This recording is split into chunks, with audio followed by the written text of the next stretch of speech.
दादू की criminal trial court में आज उमर रुबाब चांडियो के वालिद मुख्तियार चांडियो, दादा कलमुल्ला चांडियो और चाचा काबिल चांडियो के कत्ल के केस में नामजद एसएचओ करीम चांडियो की जमानत का फैसला सुना दिया गया। कत्ल केस में नामजद एसएचओ करीम बख्श चांडियो की जमानत की दरख्वास्त मुस्तरद कर दी गई। उमर रुबाब चांडियो ने मीडिया से बात करते हुए कहा,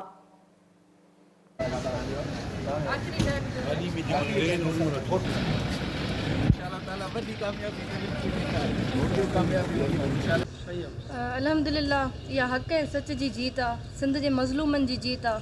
5 सालनि खां मुसलसल मुंहिंजी जेका जिदोजहद रही आहे उन में ॾिसो त नंढियूं नंढियूं कामयाबियूं मिलियूं। ही अॼु उन जी ज़मानत रद्द करे ऐं कस्टडी वठणु हिकिड़ो ज़रूरतमंदाना फ़ैसिलो आहे।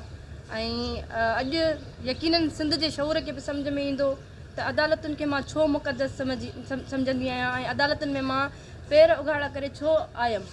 उनजी वजह इहा ई आहे त ॾिसो ही प्लेटफॉर्म मज़लूमनि सां इंसाफ़ करे थो पियो। अॻिते बि मां उमेदु रखां थी, छो त अञा असांजी मंज़िल अञा अॻिते आहे। पर हीउ जेको कस्टडी में वठणु हिन एसएचओ खे, इहो वाज़े पैगाम आहे अदालत जो इन्हनि वॾेरनि खे, भोतारनि खे, जागीरदारनि खे, उन्हनि जे टाउटनि खे, सिंध पुलिस डिपार्टमेंट में जेके इन डिपार्टमेंट जो नालो ख़राबु करे वेठा आहिनि, उन्हनि खे वाज़े पैगाम मिलियो त तव्हां चाहे केतिरी बि ताक़त रखो, तव्हां कानून खां बालातर न आहियो। ऐं ॿी ज़ात ख़ुदा जी आहे जेका मज़लूमनि सां इंसाफ़ करण जे लाइ आहे। अलाह जी ज़ात, मां हमेशह चयो आहे जेकॾहिं तव्हां हक़ ते आहियो न, मां अकेली हथे ख़ाली हिकिड़ी न्याणी जेका हिननि भोतारनि जागीरदारनि जे ख़िलाफ़ु बीठी आहियां। ऐं हर ज़िंदगी जे हर स्टेप ते, अदालतुनि में हर स्टेप ते मूंखे कामयाबी मिली आहे। इन जो इहो ई मक़सदु आहे त जेकॾहिं तव्हां हक़ ते आहियो त ख़ुदा जी ज़ात बि तव्हां सां गॾु आहे। पाकिस्तान जे कानून ते, पाकिस्तान जे आइन ते मूंखे यकीन आहे त इंशाअल्लाह मूंखे इंसाफ़ मिलंदो। ऐं हीअ कामयाबी जे तरफ़ हिकिड़ो अञा ॿियो असांजो क़दम वधियो आहे। सो मां पुरुमीद आहियां त हिननि खे इंशाअल्लाह सज़ा लॻंदी ऐं फाइनल डिसीशन में बि अदालतूं मैरिट कंदियूं, हक़ कंदियूं। ॿी शइ इहा आहे त बलोचिस्तान में जेको वाक़ियो थियो आहे, हिकु औरत खे उनजे 2 नौजवान पुटनि समेत बेदर्दी सां जागीरदारनि जे तरफ़ खां क़तल कयो वियो आहे। इहो मां चवां थी इंसानियत खे लॼाईंदड़ वाक़ियो आहे। असां हिकिड़ी तहरीक स्टार्ट कई हुईसीं एंटी फ्यूडलिज़म डे 17 जनवरी। शायदि हाणे हितां जी अवाम खे, बलोचिस्तान जी अवाम खे, पाकिस्तान जी अवाम खे सम्झ में ईंदो त इहा तहरीक मूं छो स्टार्ट कई आहे ऐं इन तहरीक जो हिसो थियणु ऐं इनखे सपोर्ट करणु केतिरो ज़रूरी आहे। जागीरदारी निज़ाम जे ख़िलाफ़ु असां आख़िरी दम ताईं विढ़ंदा। मैं बनूंगा आपकी आवाज़, सब पे नज़र, अंदर की खबर।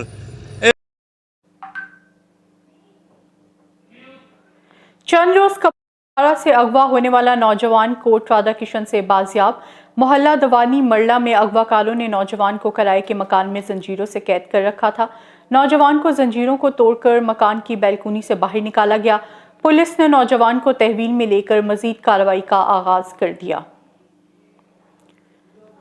जैकबाबाद के कौमी शहरा रोड पर मुख्तलिफ हादसात में एक शख्स जाँ बहक और 7 अफराद जख्मी हो गए, जिसे हस्पताल मुंतकिल कर दिया गया। जबकि जख्मियों में सकीना मिर्जादी, मस्बात नूर बीबी, वजीरा समीना सफदर जोमकी शामिल थे। और दूसरी जानिब मुबारकपुर के करीब रोड पर मुसाफिर वैगन गिरने से मुबारकपुर का रिहायशी जाँ बहक हो गया। लाश को हस्पताल मुंतकिल कर दिया गया। पोस्टमार्टम के बाद लाश को वर्सा के हवाले कर दिया गया।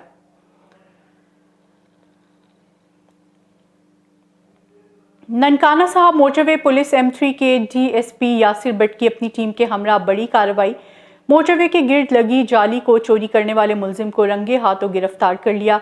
ननकाना साहब से मुल्तान जाने वाली मोटरवे M3 के सेक्टर 1 बीट नंबर 14 जड़ावाला के मकाम पर T2 के एहलकारों ने गश्त करते हुए मोटरवे की जाली से लोडर रिक्शे को पकड़ लिया। रिक्शा ड्राइवर को मौके पर गिरफ्तार कर लिया गया और बाकी साथी फरार होने में कामयाब हो गए।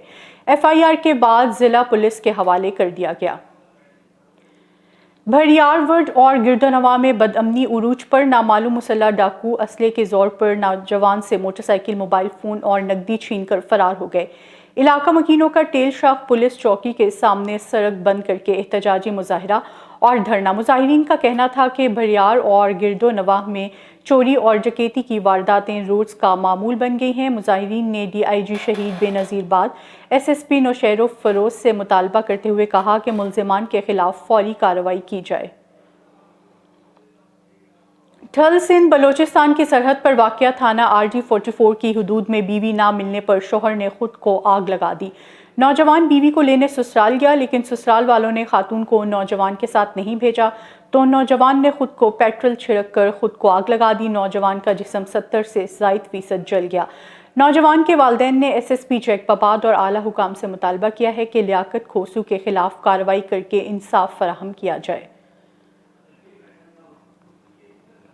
A1 TV के इलाकाई बुलेटिन से फिलवक्त इतना ही। मज़ीद बाखबर रहने के लिए देखते रहिए A1 TV।